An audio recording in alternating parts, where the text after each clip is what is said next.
Bonjour à toutes et tous. Bienvenue à l'Université de Regina pour cette conférence Droit de cité. Je vais commencer avec un message de reconnaissance des territoires.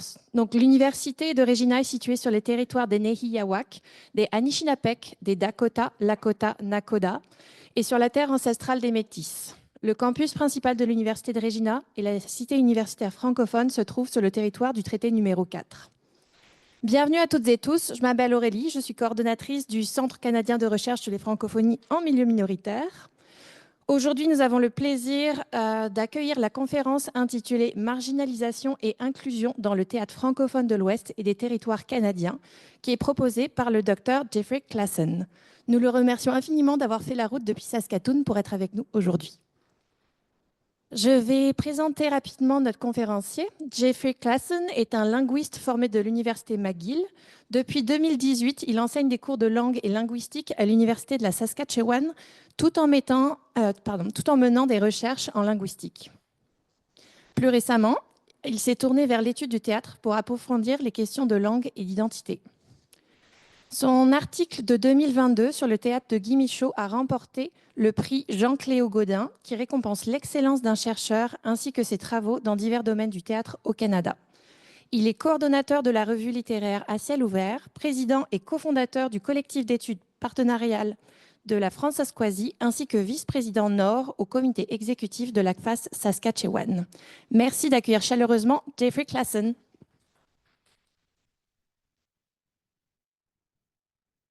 Bonjour, je suis très heureux d'être parmi vous aujourd'hui à Regina où il fait le même temps qu'à Saskatoon, grand soleil, grand froid.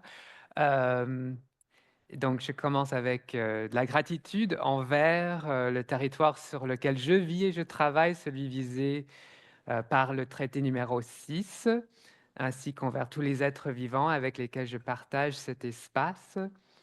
Et j'exprime aussi ma reconnaissance envers Aurélie et envers le CRFM pour cette invitation des plus généreuses. Et merci Aurélie pour ta patience parce que je n'ai pas pu accepter immédiatement lorsque tu m'as proposé de venir. Donc, je suis très reconnaissant de cette opportunité d'être là aujourd'hui.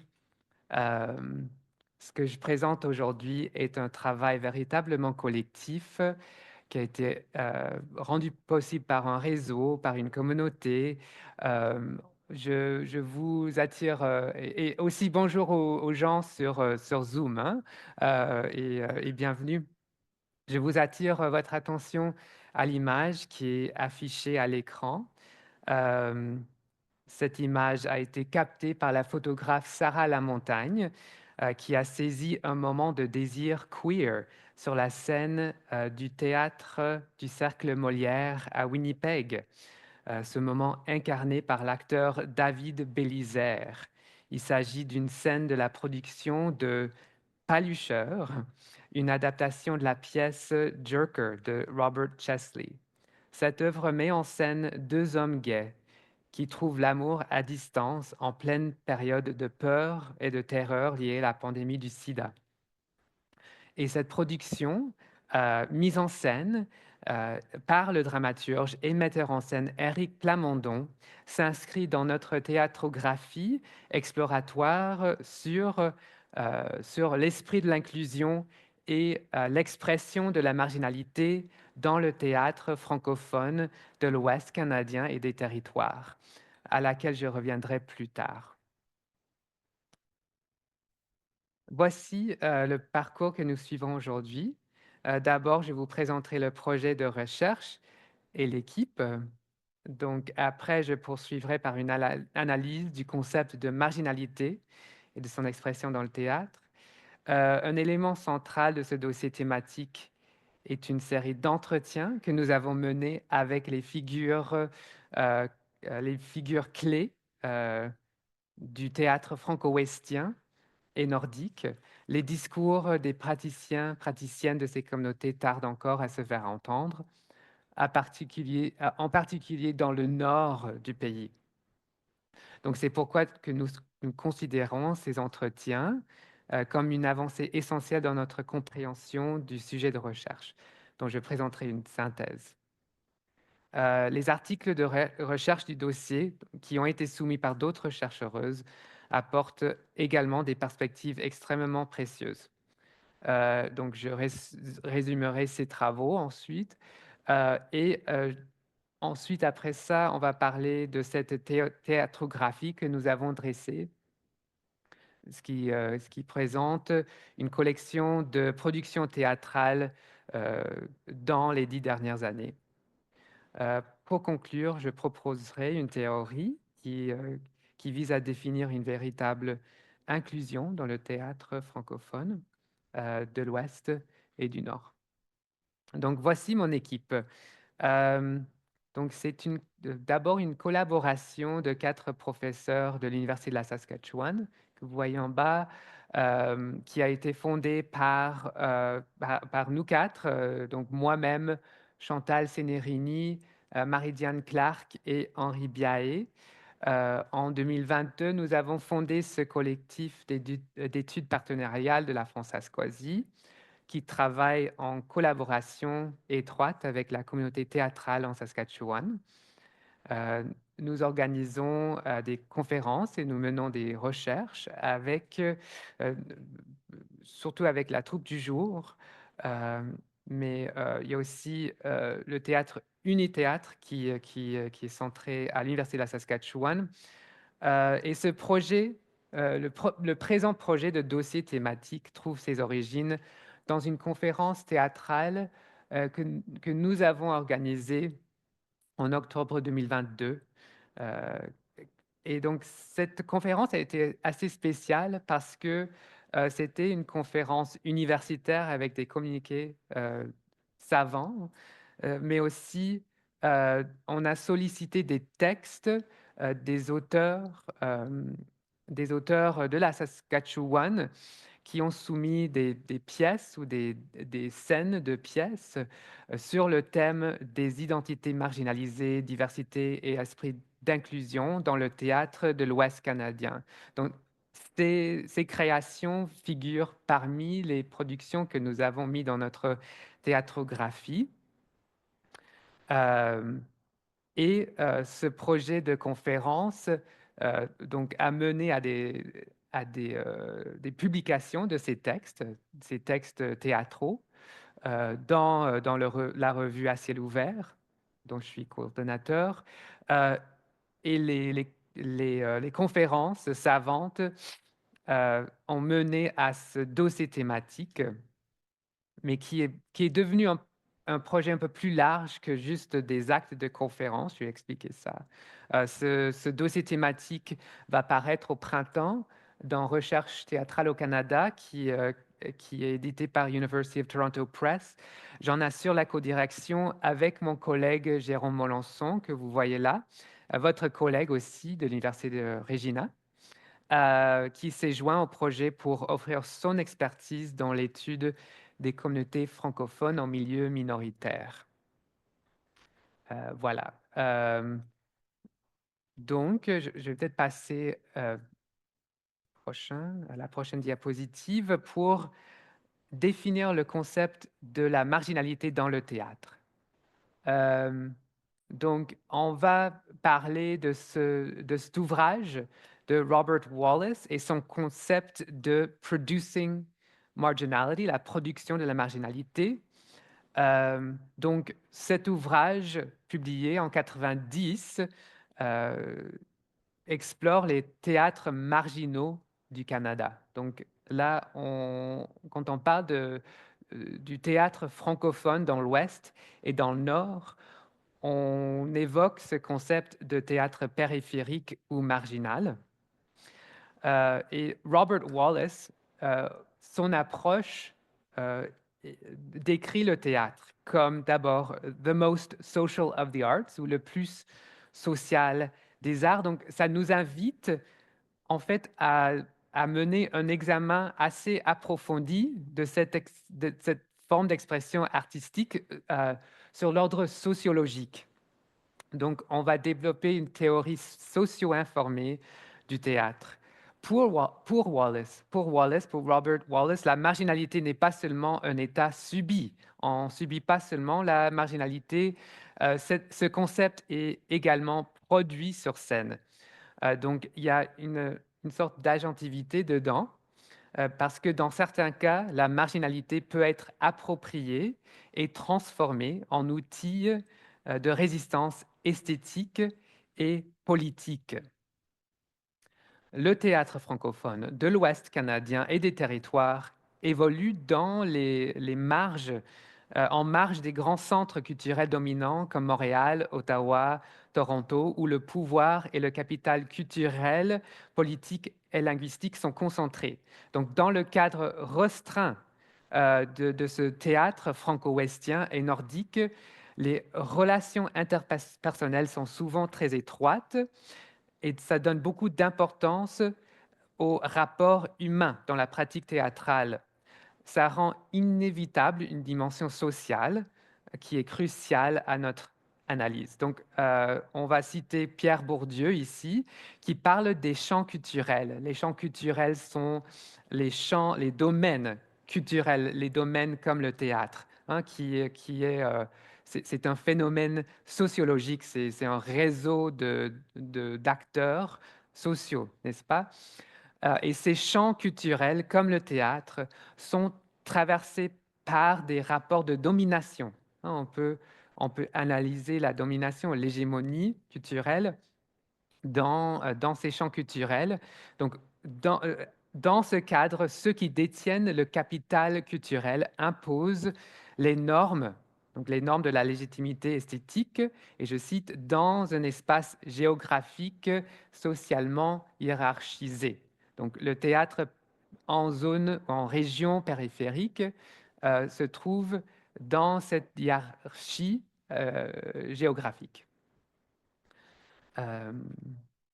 On peut passer au prochain pour voir les analyses qui existent déjà sur la marginalité des théâtres de l'Ouest.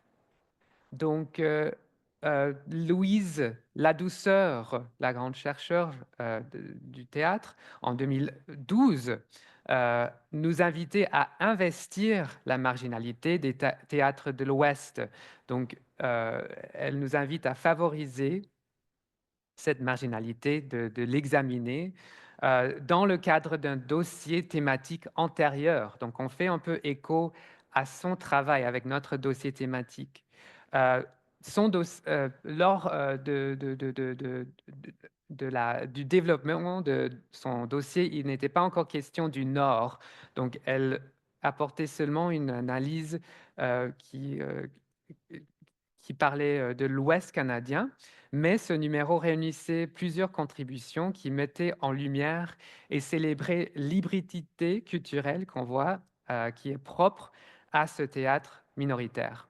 Et parmi les notions analytiques explorées dans ce dossier du passé, on retrouve le passage d'un théâtre identitaire qui était traditionnellement centré sur l'expression d'une canado-francité thématique, un peu vraiment un théâtre basé sur une identité franco-canadienne et qui présentait ça comme le thème principal. Un passage de ça vers un théâtre qu'on a appelé le théâtre post-identitaire, comme vous voyez là. Le théâtre post-identitaire était plus existentialiste. L'attachement à la langue française et à la culture était plus nuancé et plus complexifié par un certain malaise générationnel. Donc, ces changements ont déjà été observés en 2012 par Nolette.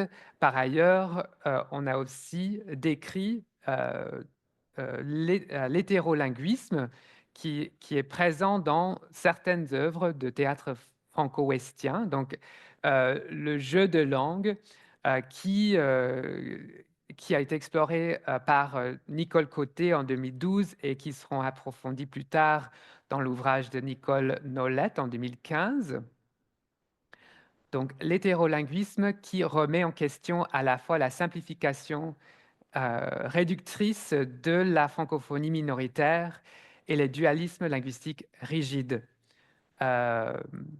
Donc, on voit ici la valorisation d'un théâtre marginal, souvent perçu à travers le prisme d'attributs stigmatisants, et ce qui arrive le plus souvent quand les frontières entre langues nommées deviennent floues. Nous avons l'anglais, nous avons le français, et les frontières, quand ces frontières deviennent floues, on voit souvent une stigmatisation qui est imposée sur une œuvre.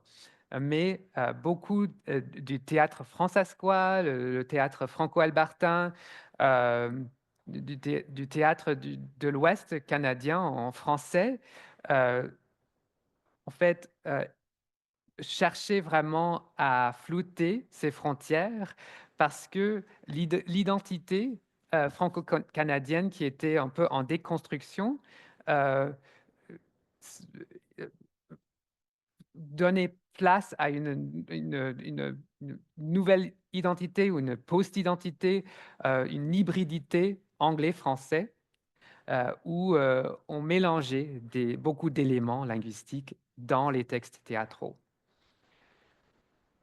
On peut changer, oui. Donc, mais cette stigmatisation qui part de la marginalité du théâtre francophone dans l'Ouest peut être nuancée encore plus. Donc, on va plus loin avec notre travail parce que euh, la marginalité et le privilège ne sont pas opposés de façon binaire, comme a observé beaucoup de chercheurs.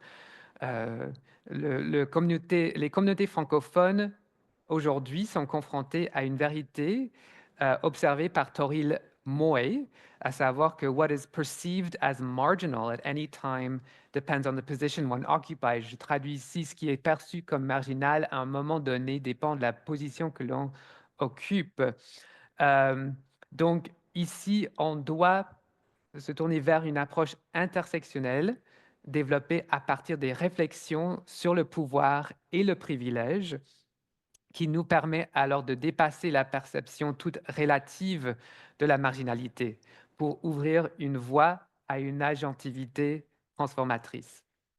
Donc, cette analyse socio-informée du milieu théâtral des régions périphériques du Canada exige de prendre en compte l'ensemble des facteurs sociaux de domination, tels que la classe économique, la race, l'autochtonie, le genre et sa modalité, la sexualité, l'âge, la capacité, la culture, la nationalité, la religion ou encore la langue. Donc, le concept de l'intersectionnalité nous permet de décentrer cette dualité anglais-français. On peut faire valoir cette dualité comme possiblement un des vecteurs de majorisation et centralisation ou dans d'autres cas de minorisation et de marginalisation. Euh, et on doit aussi noter qu'une telle approche n'est nouvelle que par l'analyse qu'elle propose, parce qu'elle a été rendue par les discours, les pratiques et les luttes des personnes minorisées au sein des communautés francophones et par celles des peuples autochtones et s'appuie sur elles. Euh, je peux citer la recherche sur la francophonie canadienne qui s'est récemment tournée vraiment vers ces enjeux. Jérôme Mélenchon, Sarah Schroeter et Arjun Tremblay, par exemple, en 2023, dans leur introduction aux actes du colloque CEFCO, explorent les dynamiques de domination dans le cadre des communautés francophones en situation minoritaire. Leur analyse révèle que certaines institutions francophones, tout en promouvant des valeurs d'unité identitaire, participent à des formes de domination interne, effaçant ainsi les voix marginalisées au sein de ces communautés. Ces structures tendent à produire des rapports de pouvoir hérités du colonialisme, du suprémacisme blanc et du cis-hétéropatriarcat, contribuant ainsi à maintenir une série de marginalisations. On peut alors éclairer un second sens propre à cette production de la marginalité que j'ai mentionnée de Wallace. Le sujet marginalisé, dans ce cas le francophone en milieu minoritaire, peut également être un sujet dominant au sein de sa communauté et de ses espaces. à ce propos. Normand Fleury souligne l'importance pour la nation métisse de créer des zones de sécurité, des espaces permettant de se protéger des blessures encore vives du colonialisme. Amal Madibo attire notre attention sur la suprématie blanche au sein de la francophonie canadienne, dénonçant l'absence de reconnaissance de l'histoire et de la culture noire de ces milieux.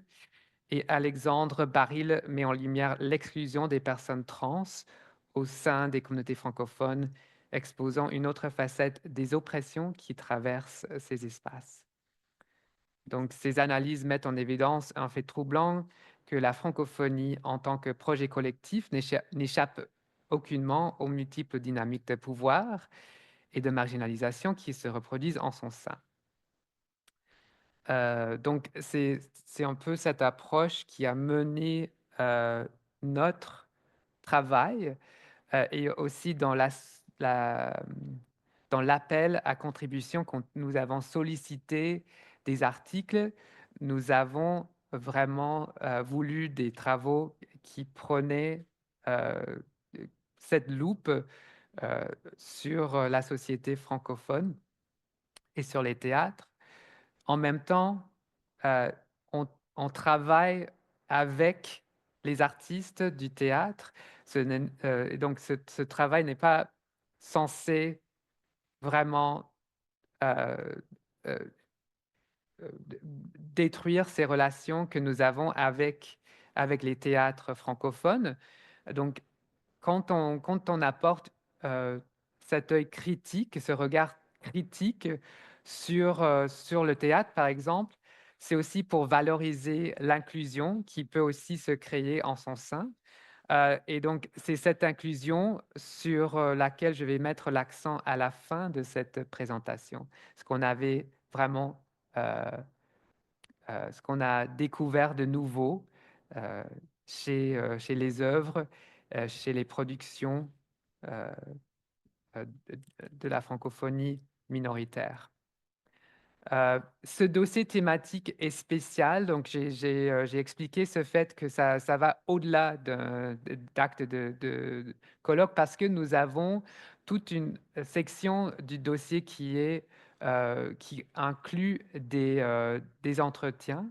Donc, on va peut-être tourner à ça maintenant pour parler de cet éventail d'individus que nous avons sollicités pour les entretiens, pour nous parler de la situation actuelle dans l'Ouest et dans le Nord. Donc, cet éventail, d'une part, des responsables de la programmation théâtrale, occupant des positions d'autorité, et d'autre part, des jeunes créateuristes de théâtre, apportant une perspective différente sur les questions de pouvoir, de marginalité. Nous avons veillé à assurer une représentation de toutes les régions, notamment dans le Nord. Donc, la seule personne qui n'a pas sa photo là, c'est Gilles Poulain-Denis. Sa photo ne rentrait pas dans la mise en page, donc il fallait. Donc, je m'en excuse. Donc, Gilles Poulain-Denis, directeur du festival Zone Théâtrale, donc notre premier intervenant, et qui, en raison de sa position, nous offre une vue d'ensemble du paysage théâtral francophone d'aujourd'hui. Après Corias, le monsieur avec le ballon, là, directeur du théâtre La 16e, et au-dessus de lui, sa prédécesseur Esther Duquette, qui donne une vision spécifique de la situation en Colombie-Britannique. À côté d'eux, nous avons en haut Geneviève Doyon et en bas Nathalie Labossière qui partagent leurs expériences vécues du théâtre francophone dans les territoires du Nord. Donc ça, c'est une nouveauté, hein, les voix du théâtre nordique, hein, les territoires du Nord-Ouest et du Yukon. Nous avons dialogué aussi avec Éric Plamondon dans le coin en haut à droite, euh, dont on avait déjà vu cette image de sa pièce dans l'image de la première image et dont le processus créatif est nourri par une sensibilité indigenous queer. Enfin, Amber O'Reilly, écrivaine et dramaturge vivant et travaillant dans les territoires du Nord-Ouest, propose une perspective singulière sur la solidarité féministe intersectionnelle au sein des réseaux théâtraux francophones. Voilà, on peut passer, hein. Donc, comme d'autres avant elle, les personnes que nous avons interviewées pour la préparation de ce dossier thématique ont souligné que le théâtre francophone produit en dehors des grands centres du Canada souffre d'une stigmatisation esthétique souvent réduite à une production locale en opposition à l'esthétique dite universelle des grandes scènes. Ça, on dit que c'est à tort, n'est-ce pas? Mais cette stigmatisation existe. Et ces entretiens ont également mis en lumière une structure sociale propre à ces milieux théâtraux, marquée par une plus faible densité de production et de réseau, et par des défis écologiques et économiques qui sont particulièrement accentués dans les régions nordiques. Donc, ce qui est de la structure sociale et les réseaux, par exemple, on parlait du fait que si on habite à Montréal, qui est vraiment le centre du théâtre francophone au Canada, on peut aller voir une pièce en français chaque soir, hein. Et donc, si on est acteur ou artiste, on peut vraiment développer, euh, sa pratique de manière beaucoup plus accélérée que dans un endroit comme Saskatoon, où la densité de production est beaucoup plus faible. Donc, on peut pas voir une nouvelle pièce tous les soirs. Donc ça, c'était un exemple. Les régions nordiques et les questions écologiques. Donc, euh, par exemple, Amber O'Reilly, qui habite au territoire du Nord-Ouest, parlait des défis matériels euh, qui sont posés par exemple, les feux de forêt qu'ils ont vécu il y a quelques années, où sa ville de Yellowknife a été évacuée. Donc, ce sont vraiment de questions existentielles qui touchent ces communautés. Euh, on voit aussi les questions d'inclusion intersectionnelle euh, et on voit ça dans dans des entretiens. On a été vraiment été témoin d'une volonté euh, chez tous les intervenants de faire valoir les cultures autochtones sur scène, de faire valoir les cultures africaines sur scène, d'aborder des sujets qui touchent les femmes, et donc cette volonté nourrit constamment le processus de création. Ces observations que nous faisons font écho à cette notion, j'y reviens toujours, de Wallace, de la production de la marginalité. Et on peut révéler les filons intersectionnels qui traversent les scènes de la périphérie. Donc, cette image que vous voyez ici est une capture d'écran d'une vidéo qui a été affichée sur le site web du Centre national des arts. C'est une production pardon, c'est une photo de la production de Dernière Frontière, qui est une grande production québéco-yukonaise dont Véronique Lachance, franco-yukonaise, était l'une des créatrices principales. Donc, un autre objectif de ce projet était de mieux connaître et de mieux faire connaître des productions telles que celle-là, qui se créent dans des régions périphériques et qui sont donc moins connues.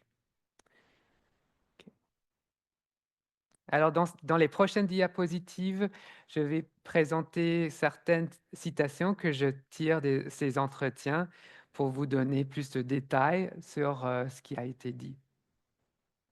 D'abord, Gilles Poulain-Denis, directeur des zones théâtrales, évoque cette idée de résistance qui s'incarne à travers la scène. Donc, je cite, « Peu importe le sujet qui est traité sur scène, le fait de voir du théâtre en français, pour moi, c'est un acte de résistance. » Donc, on va peut-être revenir à ça quand on explore la théorie de l'inclusion, parce que l'inclusion, c'est un acte peut-être révolutionnaire. Cory Haas, directeur du théâtre La 16e, n'a pas toujours reconnu la dimension politique qu'on trouve sur scène au début de sa carrière, mais aujourd'hui, on peut citer ici le théâtre, qu'on le veuille ou non, nous engage inévitablement sur les plans politiques et sociaux. Donc, il était un peu euh, emmené par ça. Mes soutiens comme directeur artistique de la 16e, d'ailleurs, que le théâtre, c'est pas seulement une lutte politique, mais aussi un lieu de fête, un lieu de rencontre. Donc, voici aussi le côté social, sociologique. Donc, le théâtre qui devient ce lieu de fête avec une ambiance chaleureuse, accueillante, avec un bar, avec des espaces où les gens peuvent jaser, prendre un verre. Euh, Esther Duquette, qui est l'ancienne directrice du théâtre La 16e et qui a guidé la compagnie avec brio pendant la pandémie, met en lumière la marginalisation esthétique dont j'ai fait référence, auquel j'ai fait référence, des théâtres francophones au milieu minoritaire au Canada. Je cite: les œuvres issues des grands centres semblent souvent avoir une approche plus esthétique du théâtre, esthétique, donc ça c'est la perception, qui mettent en avant des innovations visuelles et techniques. En revanche, dans la francophonie en milieu minoritaire, faire du théâtre est souvent un acte d'engagement, une forme de résistance culturelle. Donc on trouve là-dedans euh, un élément politique aussi, cette résistance culturelle qui est aussi une résistance euh, peut-être politique. OK, on va peut-être passer à la prochaine citation, Geneviève Doyon, euh, qui partage ici ses impressions sur Dernière frontière et aussi un autre côté de l'intersectionnalité, le privilège d'être francophone, euh, que, que, qu'une œuvre Dernière frontière met sur scène.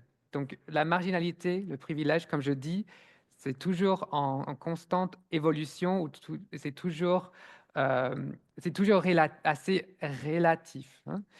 Elle dit sur cette production, à travers des entrevues de différentes personnes de la communauté, Dernière frontière de Véro Lachance, confronter des enjeux comme le privilège des francophones dans un territoire, l'accès à des services auxquels tu n'as pas le droit si tu n'es pas francophone, l'accès à certains financements, ou encore le fait d'obtenir des emplois très bien rémunérés avec peu de qualifications, simplement parce que tu es bilingue.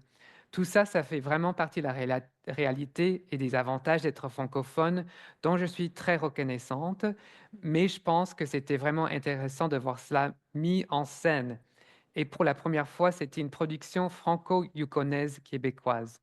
Donc, je dois aussi noter ici, ce n'est pas pour critiquer la francophonie de mettre des propos comme ça. C'est pas pour non plus dire que la francophonie n'a pas droit à sa langue et sa culture, mais qu'il y a aussi un privilège là-dedans, hein, d'avoir accès à une langue qui est officielle sur le plan fédéral. On peut passer. Euh, donc, Nathalie Labossière affirme ici l'importance de préserver la vitalité linguistique des communautés autochtones tout en soulignant la tension qui accompagne cette transition. Donc, Nathalie Labossière qui habite au territoire des Nord-Ouest, pardon, des territoires du Nord-Ouest.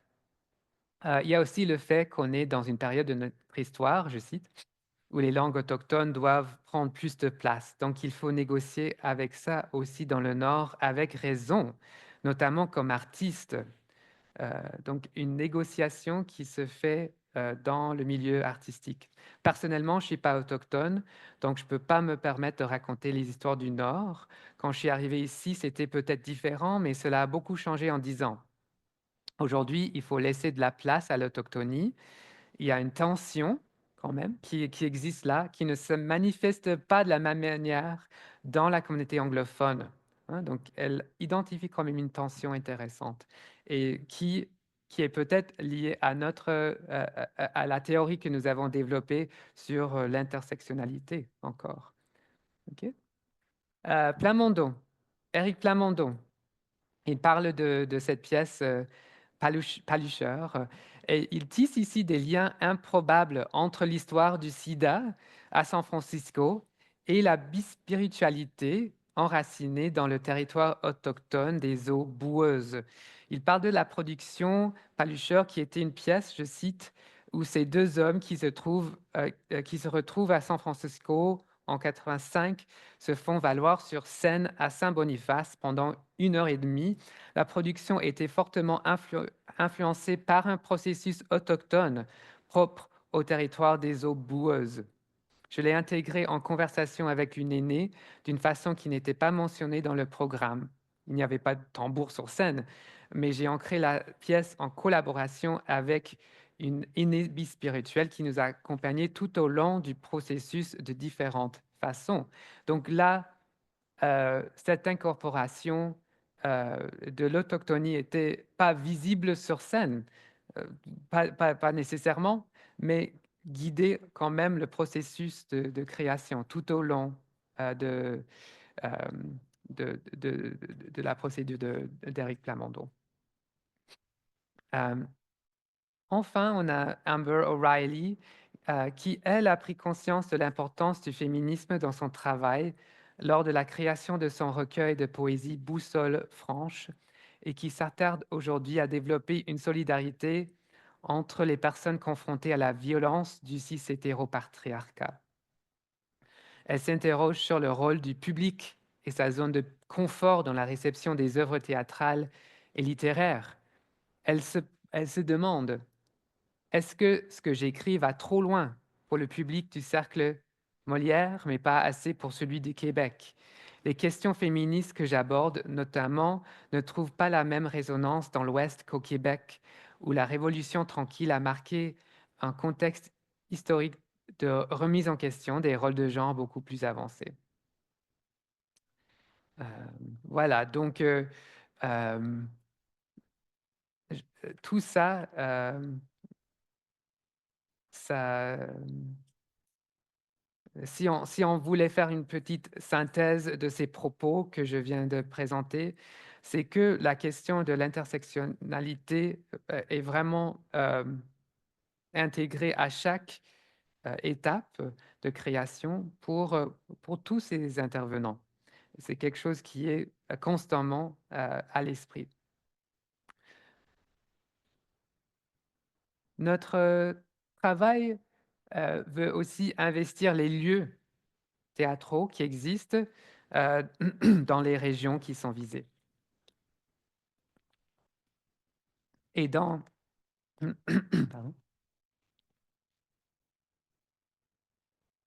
Dans son carnet de voyage, Hélène Beauchon parcourt les théâtres de création au Québec, en Acadie et au Canada français.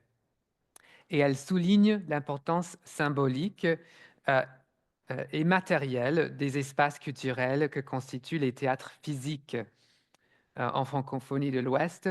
Je cite: les salles de spectacle dans ces communautés sont à la fois et simultanément celles de la communauté et la compagnie, salles pour le théâtre et pour les événements de toutes sortes. Les événements de toutes sortes. Donc, au-delà des espaces théâtraux que Hélène Beauchamp mentionne dans son ouvrage de 2005, pardon, donc, il s'agissait du théâtre Cercle Molière de Winnipeg, l'Unithéâtre d'Edmonton et le théâtre La 16e de Vancouver. Il est possible d'identifier d'autres espaces essentiels à la production de la marginalité franco-ouestienne et nordique. C'est un peu un manque flagrant qu'elle n'a pas parlé de la troupe du jour hein, dans son œuvre de 2005. Mais on peut la pardonner peut-être, Hélène Beauchamp, parce qu'elle avait quand même consacré tout un chapitre à la troupe du jour dans son ouvrage avec Beddoes en 2001. Donc, la troupe du jour a fait l'objet de mentions dans ce texte savant. Dans d'autres textes savants, nous pouvons aussi lire sur d'autres théâtres de l'Ouest, le théâtre Oscana de Regina, l'Unithéâtre de l'Université de la Saskatchewan. mais aucune œuvre de recherche existante mentionne des théâtres comme le Open Pit Theatre de Whitehorse, le théâtre du 62e parallèle de Yellowknife ou encore le théâtre Wee-Vit d'Iqaluit. Et donc, ces théâtres du Nord qui sont peu documentés, plus ou moins actifs ou moribonds, amateurs, demeurent présents sur Internet et certains furent aussi décrits lors des entretiens de ce dossier que je viens de résumer. On peut tourner maintenant notre attention vers les articles de recherche qui sont inclus dans le dossier. Je les mentionne pas pour prendre le crédit, parce que je peux aucunement dire que ce sont mes travaux, ce sont le fruit de réponses à appel à contribution que nous avons lancé en janvier 2023, mais c'est pour euh, apporter de l'attention à ces travaux excellents qui ont fait l'objet d'une évaluation rigoureuse par les pairs avant d'être acceptés pour publication et qui représentent un apport inestimable à la réflexion sur le théâtre en milieu minoritaire et aussi qui ouvrent un nouveau champ, un champ émergent de recherche. Donc, c'est pour ça que j'aimerais juste donner un résumé de chaque article inclus. D'abord, Satya Rao, l'Unithéâtre d'Edmonton sur la voie d'inclusion, bilan et perspective. Rao offre un portrait historique détaillé de l'évolution du théâtre francophone à Edmonton en se penchant sur l'Unithéâtre qui diversifie progressivement sa programmation pour embrasser le multiculturalisme. Donc, la grande valeur, je trouve, de cet article, c'est la mise en lumière d'un nouveau dramaturge franco-albertain, l'œuvre de Robert Suraki Watum, dont les pièces interrogent la pièce des nouveaux arrivants francophones dans la société canadienne. L'œuvre de Watum invite le public à se sensibiliser aux défis auxquels ces communautés sont confrontées, tout en réinventant les codes esthétiques du théâtre.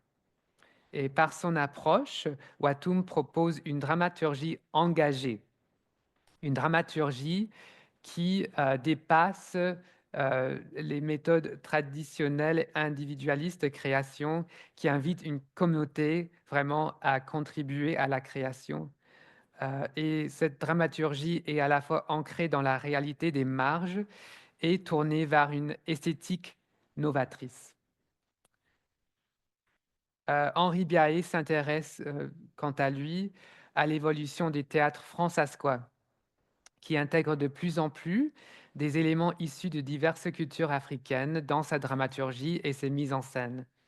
Ce qu'il nomme le théâtre, ou ce qui a été nommé le théâtre francesque-africain, fait écho à l'hétérolinguisme exploré par Côté et Nolette, que je viens de mentionner, mais dépasse la simple dualité linguistique entre l'anglais et le français qui était caractéristique de la théâtrographie existante.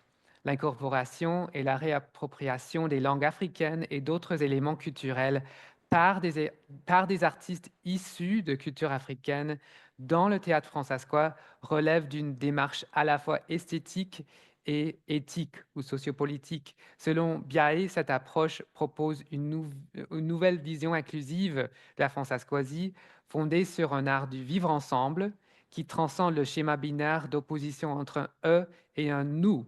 Ça réinterprète ainsi les rapports de pouvoir et de dominance et les récits identitaires traditionnels. Et enfin, l'article de Sarah Schroeter, votre collègue, elle travaille en théâtre ici, dans le domaine du théâtre ici à l'Université de Regina, et ses collègues Joël Thibault et Stéphanie Pain examinent l'utilisation pédagogique du théâtre dans une école francescoise pour explorer l'expression de genre des élèves et les amener à s'interroger sur les normes qui régissent leurs identités et leurs relations personnelles.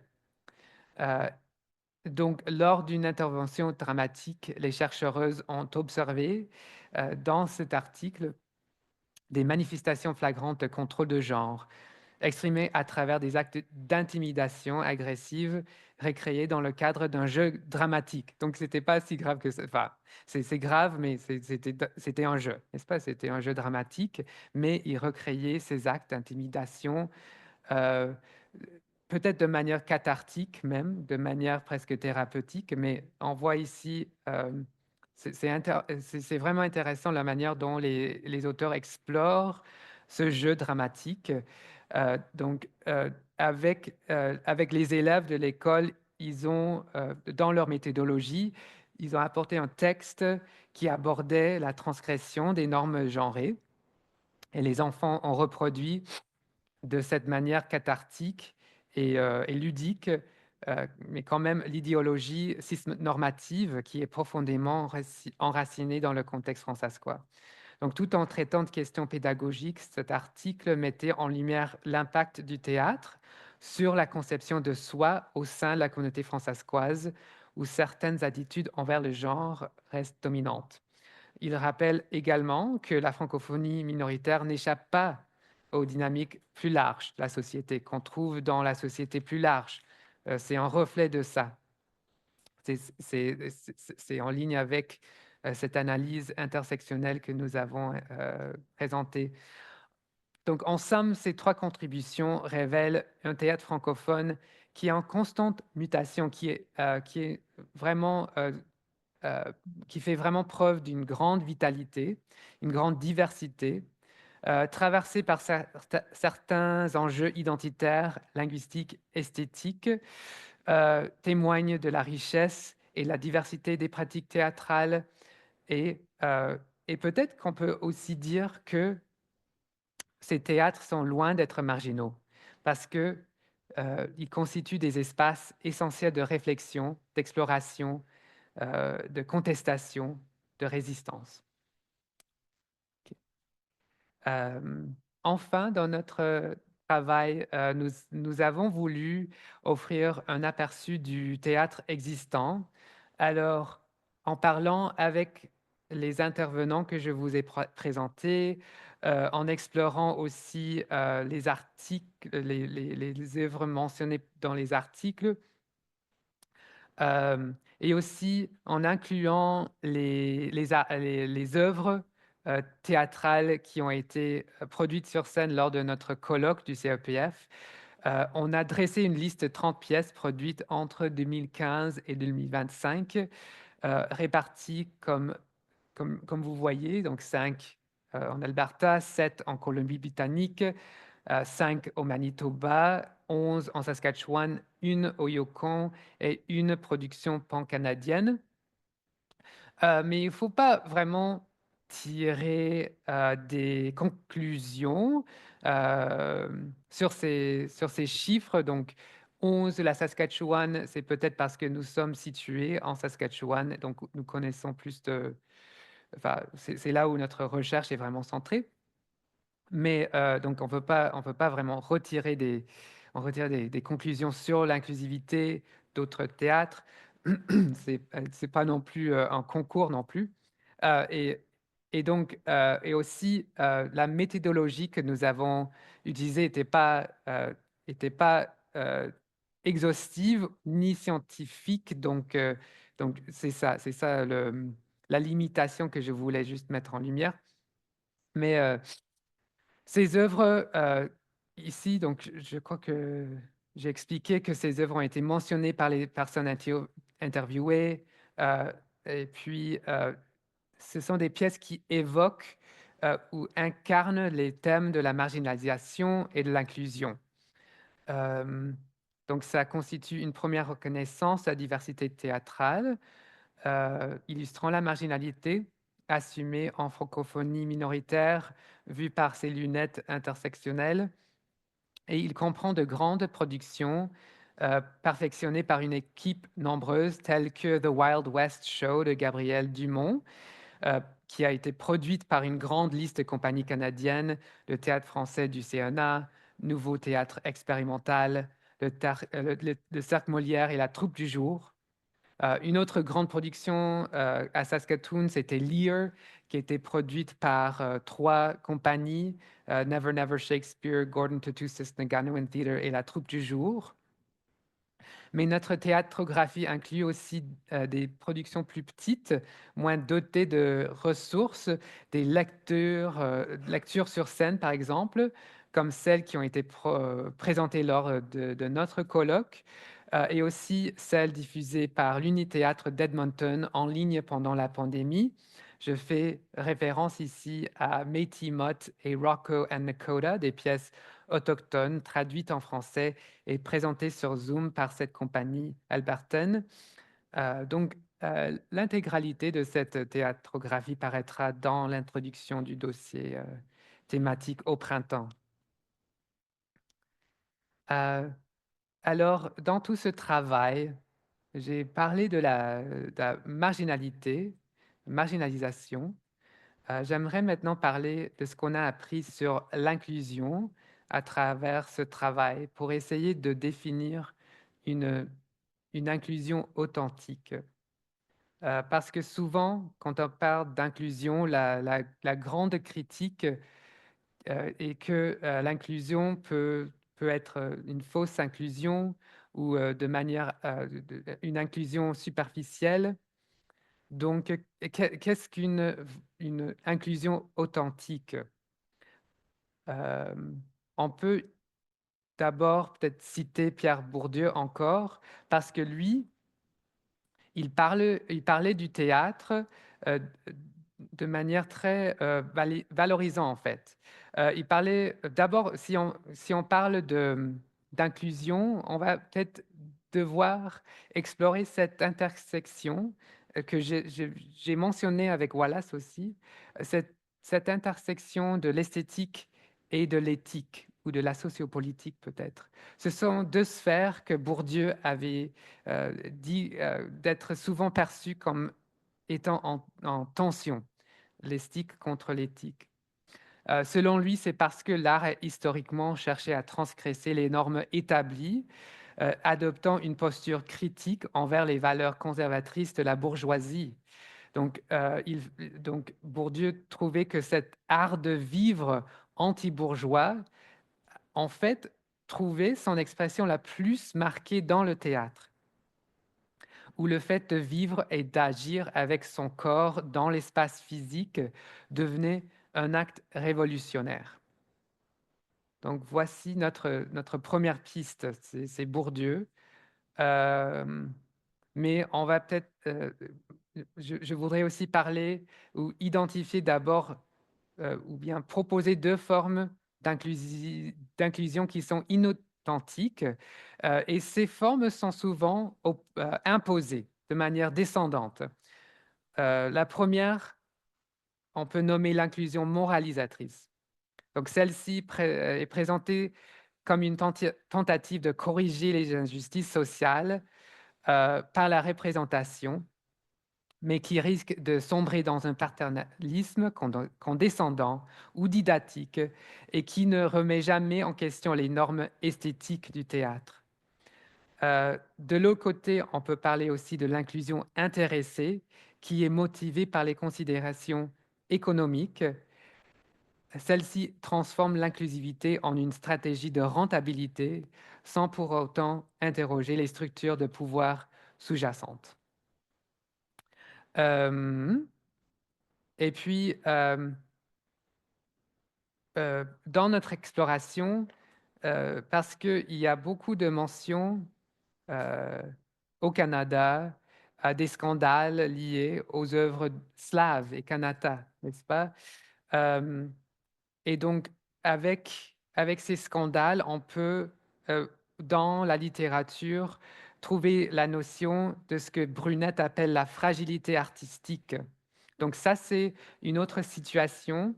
C'est une résistance qui est suscitée par une injonction à l'inclusion, à l'image de la fragilité blanche ou de la white fragility de D'Angelo.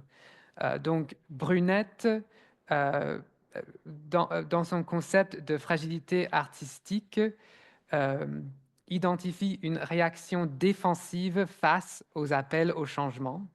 Euh, cette réaction qui privilégie une vision d'autonomie artistique, qui fait peut-être appel parfois à cet art de vivre anti-bourgeois même, mais qui rejette la critique comme une menace et qui masque les enjeux de pouvoir, et perpétue les hiérarchies en recentrant le débat sur les ressentis des artistes établis. Donc, peut-être dans ces cas-là, avec les scandales liés aux œuvres slaves et kannata, on peut expliquer ça par une culture artistique qui est dissociée d'un cadre éthique. En revanche, l'inclusion authentique peut transcender ces paradoxes et ces résistances en s'appuyant sur une quête de transformation qui est à la fois esthétique et éthique. Donc, elle invite à réinventer les rapports entre artistes, institutions et publics. Donc, c'est une démarche euh, ancrée dans ce qui est... c'est une démarche très sociale, n'est-ce pas? Parce que c'est une réinvention des rapports, euh, une valorisation aussi des voix marginalisées et une réinvention des codes artistiques ou des pratiques créatives. L'inclusion authentique propose une redéfinition de l'art où la diversité devient une condition essentielle de l'innovation esthétique. Ainsi conçu, le théâtre ne se contente pas de représenter des tensions sociales, mais devient un espace de remise en question et de transformation radicale. Pour conclure, les travaux de ce projet témoignent de la vitalité, la grande, grande vitalité d'un théâtre francophone qui cherche à se réinventer en marge des grands centres. Donc ce théâtre périphérique qui s'ouvre à de nouvelles voies et qui intègre de nouvelles perspectives culturelles. L'ensemble du dossier thématique que je viens de vous présenter souligne également l'importance de poursuivre la recherche dans ce domaine qui est émergent, euh, afin de mieux comprendre comment les pratiques artistiques peuvent contribuer à redéfinir les notions d'appartenance et pour créer cette véritable inclusion, ou bien pour encore améliorer notre compréhension de ce qui est une vraie inclusion. Les espaces théâtraux du Nord et de l'Ouest canadien, du jeu spontané des enfants dans une école, aux planches de théâtre professionnel, deviennent des lieux d'expérimentation où se joue une danse subtile entre oppression et libération. Merci.